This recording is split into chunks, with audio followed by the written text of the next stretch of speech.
আসসালামু আলাইকুম। দেখুন আমার টুনটুনি পাখিটা নতুন ওয়াকার পেয়ে কতটা খুশি হয়েছে। আল্লাহ রহমতে ওর বয়স এখন 11 মাস চলছে, তাই এবার ওকে ওয়াকারটা দিলাম যাতে ও আস্তে আস্তে হাঁটা শিখে। ওয়াকার শুধু বাচ্চাদের হাঁটা শেখার জন্য না, অনেক সময় অনেক সেফটিতেও কাজে লাগে। 9-10 মাস বয়স থেকে বাচ্চারা আস্তে আস্তে দাঁড়ানো শিখে বা খাটের কিনারে চলে আসে।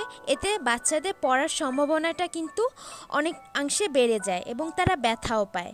ডক্টর ম্যাম মরিয়ম নূরের মতে আপনারা বাচ্চাদেরকে 10 থেকে 11 মাসের মধ্যে ওয়াকারটা দিতে পারেন, কিন্তু বেশি সময়ের জন্য না। আধা ঘন্টা বা 40 মিনিটের জন্য বাচ্চাকে বসাতে পারেন। আমার ছোট্ট সোনামণির জন্য দোয়া করবেন, মাশাআল্লাহ বলতে ভুলবেন না।